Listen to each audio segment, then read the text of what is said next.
Está no ar o painel de notícias, o programa da Justiça Federal da Primeira Região. Sejam bem-vindas e bem-vindos.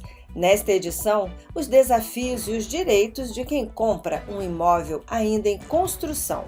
Acompanhe. TRF1 confirma a responsabilidade solidária entre construtora e instituição financeira por atraso em entrega de imóvel. No IT Entrevista, especialista em direito imobiliário fala dos direitos e cuidados de quem compra imóvel na planta. Começa agora. Fica comigo.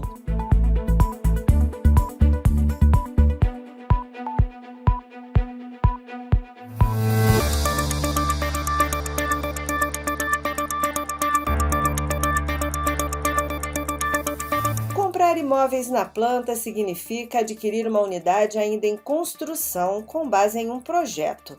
Os preços geralmente são menores que os de imóveis já prontos e há a possibilidade de parcelar a entrada durante o período de construção, com o saldo principal financiado apenas após a entrega das chaves.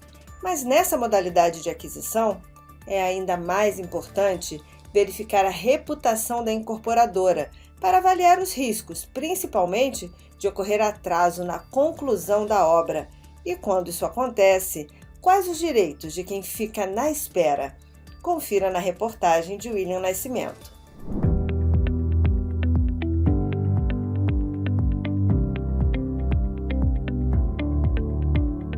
Em busca de realizar o tão almejado sonho da casa própria gastando menos, milhares de famílias recorrem todos os anos à compra da casa ou do apartamento na planta. Nesse caso, a expectativa pela entrega das chaves é ainda maior. Ocorre que, muitas vezes, essa espera pode se estender além do necessário, e o que era para ser a realização de um sonho pode se tornar uma tremenda dor de cabeça. Foi o que aconteceu com diversos moradores do condomínio Vila Grécia, em Águas Claras, que fica a 15 quilômetros de Brasília. O advogado Alberto Cardim, que representa a Associação dos Moradores do Vila Grécia, fala sobre o caso. Nessa época, essas famílias constituíram uma associação, e aí essa associação, que é o conjunto desses promitentes compradores lesados, essa associação adotou medidas judiciais no sentido de permitir que essas famílias terminassem o empreendimento com recursos próprios. Por que elas terminaram com recursos próprios? Porque nessa época a construtora já não tinha mais condições financeiras, já tinha feito um esvaziamento patrimonial. A gente só está falando hoje de regularização, de existência de uma associação, de decisões favoráveis pela união, pela confiança dessas pessoas, pela resiliência deles.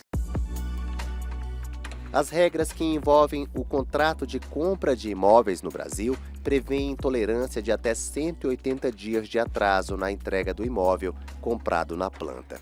De acordo com os artigos 389 e 475 do Código Civil Brasileiro, o contratante que não cumpre sua obrigação deve responder por perdas e danos, e a outra parte pode rescindir o contrato se desejar. Já o artigo 14 do Código de Defesa do Consumidor impõe à construtora o dever de prestar um serviço adequado e seguro, respondendo, independentemente de culpa, pelos prejuízos que causar ao consumidor. Além disso, o atraso na entrega de um imóvel comprado ainda na planta pode trazer muito mais do que um prejuízo financeiro. Nesse sentido, o TRF da Primeira Região entendeu que quando a construtora não cumpre o prazo e não comprova situações realmente excepcionais, como caso fortuito ou força maior, o problema passa a ser responsabilidade direta da empresa e também do banco, se ele tiver participação ativa no empreendimento. Nesse caso, o tribunal considerou que o atraso foi além de um simples descumprimento contratual. A demora de 11 anos para receber as chaves da casa própria acabou frustrando a expectativa do comprador que aguardava a entrega do imóvel para concretizar um projeto de vida. Por isso, ficou reconhecido o direito à indenização por danos morais. De acordo com o advogado especialista em direito imobiliário, Fernando Dantas, a decisão também reforça um ponto importante para o consumidor, a chamada inversão da cláusula penal. Ou seja, se antes a multa só valia contra o comprador, ela também pode ser aplicada contra a construtora. Há, dentro desse setor, situações em que as obras atrasam, né? Tem fatores que são externos à própria relação contratual. Dificuldade de mão de obra, alguma questão de insumos, problemas de ordem legal, enfim, situações que interferem no acaminhamento da obra. E existe até uma previsão contratual padrão de atraso, isso é derivado da própria regulação do setor, que permite que haja um atraso de até 180 dias. Então isso já está relativamente convencionado. Caso concreto é que esse prazo foi muito superado. E isso, dadas as circunstâncias daquela situação, gerou o direito à indenização por danos extrapatrimoniais. Fernando Dantas ressalta que, além disso, o consumidor deve observar as cláusulas contratuais e ficar atento ao andamento da obra. Tem que conhecer muito bem o contrato, né? Todos os detalhes do produto que está sendo adquirido, etc. E realmente ficar atento àquilo que está previsto para acontecer ao longo do tempo. É um contrato de trato sucessivo, né? Durante muitos meses a pessoa empenha recursos nisso. Ele tem que fazer o seguinte, ele tem que comunicar, se souber de algum atraso, comunica, manda um e-mail, notifica extrajudicialmente, para ir já formando um acervo de informações úteis para poder caracterizar esse atraso. O consultor Daniel Claudino enxerga de forma positiva a atuação do Judiciário. O fato da justiça ser rigorosa para os bons empreendedores é bem-vindo. Então, tanto para o consumidor quanto para as construtoras, esse entendimento, existe a expectativa de que ele permaneça como está, essas últimas decisões, porque ela vai fazer o mercado mais ordeiro e saudável.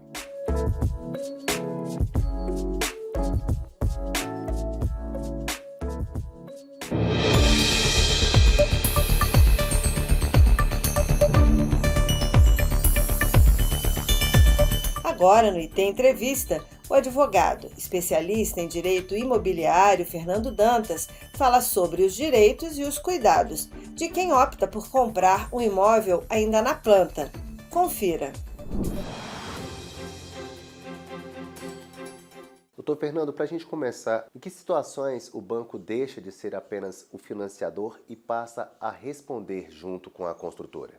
Veja, a construtora, empreendedores, o banco, ele sendo o agente financiador, ele também tem o dever de vigiar o como isso está sendo executado, se existe algum desvio, em outras situações em que o banco ele é o financiador, não somente na Constituição Civil, mas na Constituição Civil também. Então, quando ele deixa de diligenciar as questões relacionadas a caminhamento de obra, a execução disso, e isso foge do controle, ele pode entrar numa frente de responsabilização. Outro ponto importante, a decisão também fala em inversão da cláusula penal. Na prática, o que isso significa para o comprador do imóvel? Nos contratos, existe a cláusula de multa no caso de impontualidade. Então, há um atraso, há uma multa por parte do consumidor, ele paga essa diferença. O Judiciário tem aplicado uma regra de simetria, que permita também que o consumidor cobre essa multa da construtora. Em que casos o atraso ultrapassa o mero aborrecimento e passa a gerar a indenização? O prazo ele é uma das componentes que congrega essa análise. Quando o prazo ele é muito alongado, quando o atraso é muito extraordinário, ele, no caso concreto, pode ser determinante para uma série de desdobramentos se isso realmente tem um peso maior. Mas o Judiciário tem decidido que o prazo superior de atraso a 1 ano já começa a entrar numa zona de deferimento, né, da pretensão por danos morais. Os riscos da operação são mapeados, definidos em matriz, isso desde o início da operação. Mas aquilo que efetivamente não está na matriz pode ser considerado como uma violação do contrato e ensejar uma condenação a título de danos morais. A construtora alegou o caso fortuito e força maior, mas a Justiça não aceitou. Por que esse tipo de argumento tem sido rejeitado? É porque existem casos fortuitos e força maior, sobretudo nesse tipo de indústria, né? Então, a construção civil ainda é um setor que poderia estar mais industrializado e não está. Então, problemas com mão de obra, problemas com licenças, problemas ambientais, ações civis públicas, uma série de coisas podem acontecer. No caso concreto, não se demonstrou que o fato externo ao contrato determinou esse atraso de maneira a afastar a condenação. Mas, enfim,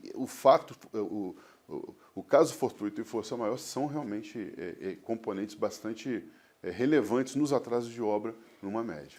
Para quem pretende comprar um imóvel na planta, que cuidados são fundamentais para evitar esse tipo de problema?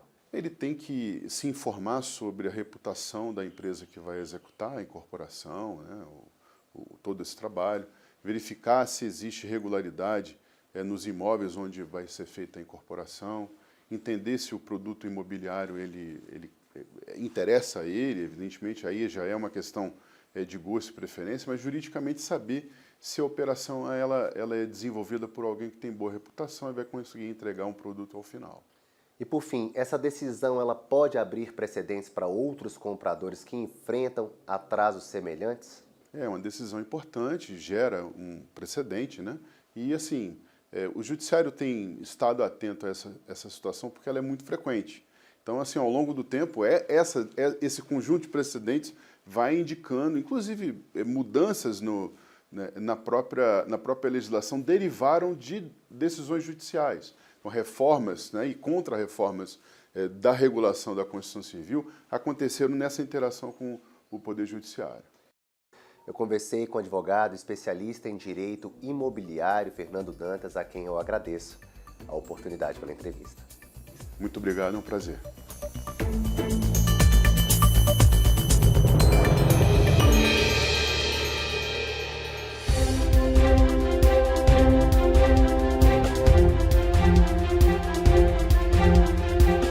E antes de encerrar o programa, tenho uma dica para você.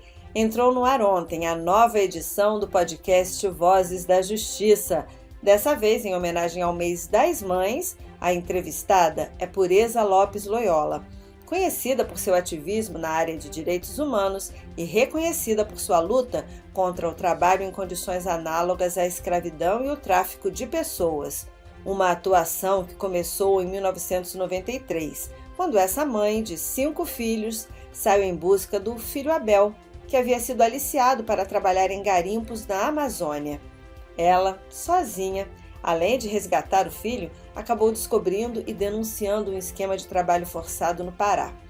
A história da Mãe Pureza chegou às telas do cinema em 2022 e chega agora ao podcast Vozes da Justiça, que pode ser ouvido no YouTube e no Spotify do TRF da Primeira Região. E termina agora mais uma edição do Painel de Notícias. A gente volta na semana que vem. Mas todos os dias tem novidade no portal do TRF da Primeira Região e nas nossas redes sociais. Estamos no YouTube, no Facebook, no Instagram e no Spotify. Até a próxima. Tchau!